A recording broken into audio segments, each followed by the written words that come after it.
नमस्कार दोस्तों।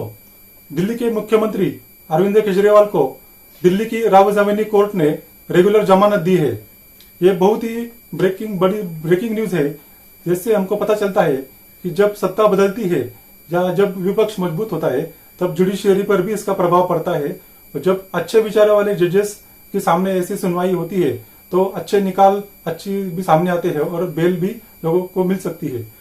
अगर सिटिंग मुख्यमंत्री को ऐसे झूठे फर्जी केस में अगर जेल में रखा जा सकता है तो फिर सिटिंग पीएम को भी क्यों नहीं रखा जा सकता। आपने देखा होगा 2 साल पहले इंग्लैंड में तत्कालीन प्रधानमंत्री बोरिस जॉनसन को वहां की पुलिस ने तफ्तीश के लिए बुलाया था और उनके मुंह पर बोला था कि you are unfit to hold the public office, यानी आप संवैधानिक पद धारण करने के लायक नहीं हो। इसके बाद उनको इस्तीफा देना पड़ा था। लेकिन भारत में कभी भी ऐसा देखा नहीं गया कि पुलिस ने और लोअर कोर्ट्स ने इतनी ज्यादा हिम्मत दिखाई हो। सिर्फ इंदिरा गांधी के केस में ऐसे दिखाई थी। वो अब भी पुलिस को और लोअर कोर्ट्स को ऐसी हिम्मत दिखाने की जरूरत है। लेकिन ये जो दिल्ली शराब घोटाले का पूरा फर्जी केस है, इस केस में जो भी आरोपी है उसके स्टेटमेंट लेके उसके स्टेटमेंट के को एक सबूत बनाकर अरविंद केजरीवाल को जेल में रखा गया और बाकी अन्य नेताओं को भी जेल में रखा गया है।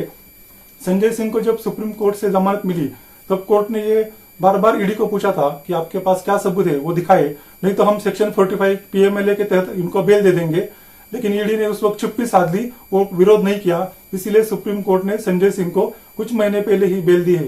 लेकिन अभी इसी केस में अरविंद केजरीवाल को भी बेल मिली है, तो ईडी के पास जो भी सबूत है वो उनको कोर्ट में वो पेश करे और ट्रायल चलाए, न कि नेताओं को ऐसे जेल में रखे और बिना उनको बेल दिए उनका अपोज करता रहे।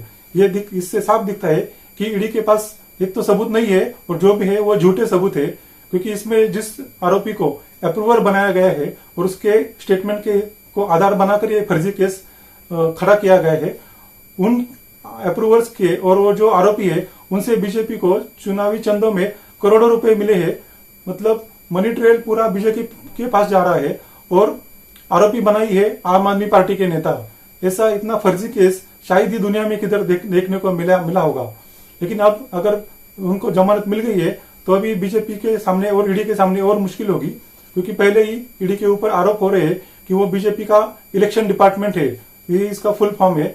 वैसे ही ईडी का अब तक का बर्ताव रहा है।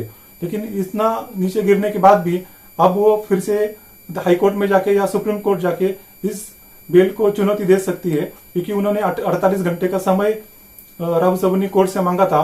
लेकिन जस्टिस न्याय बिंदु ने इसका विरोध करके उनको बताया कि आप अपने लीगल प्रोसेस फॉलो करो और आप ऊपरी कोर्ट पे जा सकते